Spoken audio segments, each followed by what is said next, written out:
You're listening to Tech Gumbo on Talk 107.3 FM, WBRP, Baton Rouge's local talk and information leader.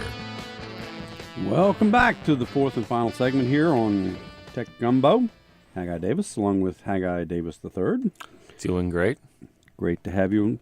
Want to remind everybody, as always, do a free network assessment for your business computer network. Give them a call, 225-216-2169 at the office, or go to our website, gulfsouthtech.com/risk, and you can register.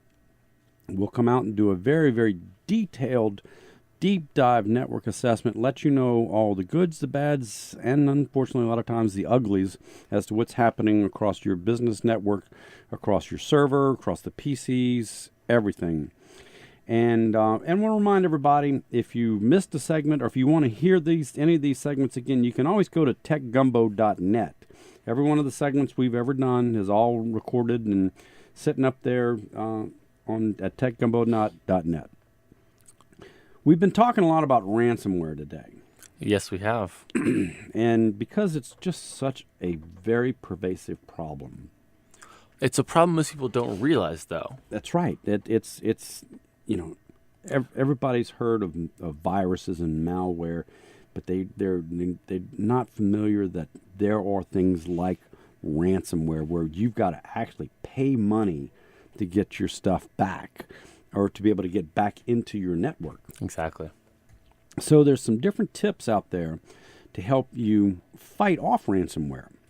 And the first one is to install the latest patches of software, especially for Adobe, for Microsoft, for Oracle, whether it's for your PC or your server, or for your firewall, or for your router, any kind of thing that you have that can get updated. Get the updated software. Absolutely. The companies that produce the software, that produce the hardware, are also on the lookout for these ransomware devices. They want their device to be secure, but it can only be secure if you make sure you have the latest defense software. That's right. The firewall companies, the Fortinets, the Ciscos, the Junipers, all these companies that make these really good firewalls, Sonic walls, they all work together. Right. When one company finds a virus, there's a consortium where they submit this code, this bad code, and say, "Hey, look, we found this. So go tell all your firewalls to start looking for this code." Right. And so they do work together. It's a good system where, they may be competitors, but hey, you find something, you can help me. I find something, I can help you. They're all the good guys. They're the good guys. They're the white hats trying to beat the black hats. And so if you have software patches available, get them, download them, install them. If you don't know how to do that, if you're not working with an IT services company, call me at Gulf South Technology Solutions, 225-216-2169. We'll come help you. If you are working with an IT services company, make sure you are working with them. They need to be out there once a month doing at least once a month, doing patches and updates on everything that you've got.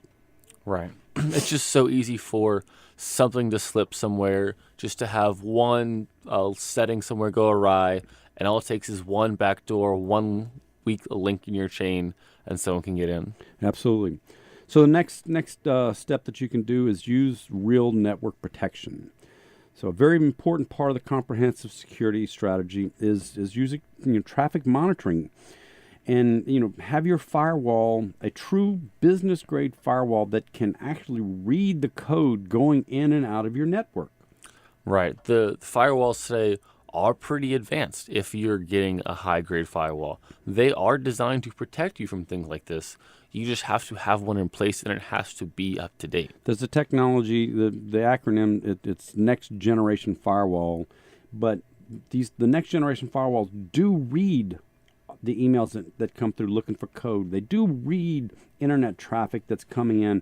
And when it sees something, an obvious virus that it knows is bad, it just captures it. And it does not allow that traffic to go to the end user and infect the network.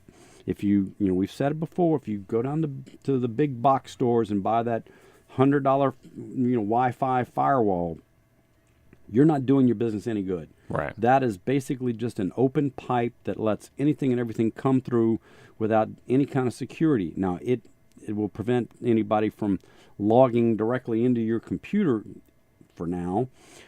Whereas a true business-grade firewall is going to be a firewall. It's going to stop and read traffic, and that's what you need to do to take care of your business. You have to make sure that you have something there defending you, something scanning what's coming in, and really making sure that the only traffic on your network is traffic that you want on your network. That's right. And, there's a new technology on some of the... We at Gulf South, we work with Fortinet. That's the firewall we recommend for businesses.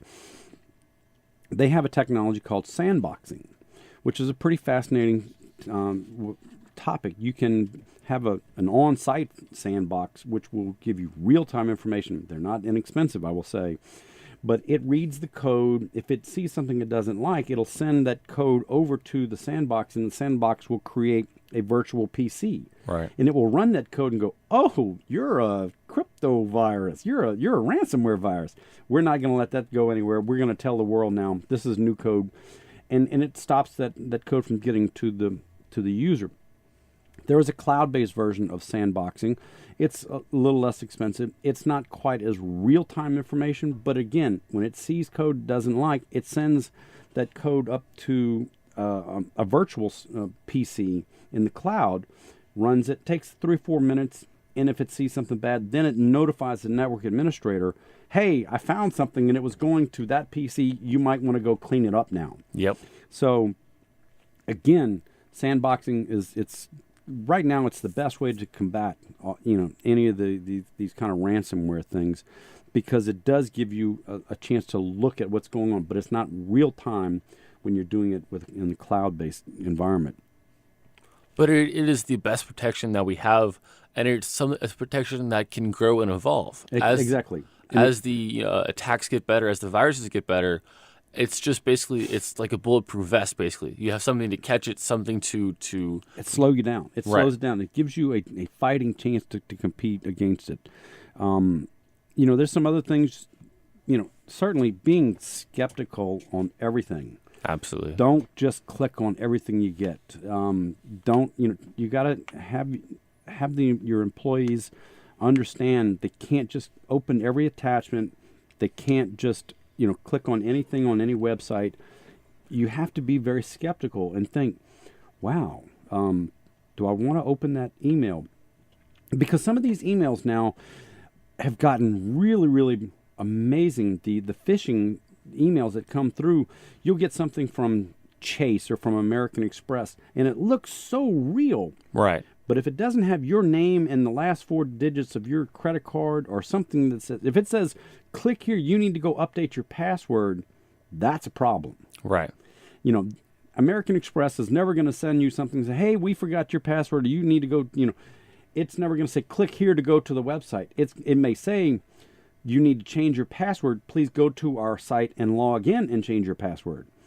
Anytime you get any email that says, click here to go change your password, that's bad. And it's part of internet literacy. Using the computer in the digital age, there's a whole set of things that you have to be familiar with. Just an intuition you have to have at certain things. Something smells fishy, something just doesn't quite look right. And it's hard to, explain what doesn't quite look right, but just you have to be comfortable using all these sites and just know what something good looks like and know when something bad looks like. Absolutely. Another good one is a pop-up blocker. A lot of times when you go to these websites and these things pop up, that's where the bad things are. And, there's a lot of companies that have websites and they give you this information. They want to have a pop-up ad because that's how they can justify. They can sell ads and they can justify giving away free information. Right. Well, I'm sorry. Pop-ups a lot of times on certain sites are bad news. So get a pop-up blocker for your browser. Whether you're using Microsoft Edge, using Chrome, using Firefox, you can get pop-up blockers for free, and they're very, very effective. Fun fact, the guy who invented the pop-up actually regrets it. Really? Yes. Why is that? He does not like what it has done to the internet, basically. The idea of having some content thrown in your face that you do not want defeated what it was originally designed to do. Interesting. So some other things that you can do out there, you can override the browser's user agent so that somebody else can't just take over your system. There's some different things you can understand, the different ways of having your system monitored. But just in general, have a very robust, in-depth backup plan. Keep off-site backups of all of your data, all your information, and try not to get hammered. And if you have any questions, need any help, call us at Gulf South Technology Solutions, 225-216-2169, or gulfsouthtech.com. Again, this is Haggai Davis from Tech Gumbo, and you've been listening to Talk 107.3 FM. We're WBRP, Baton Rouge's local talk and information leader.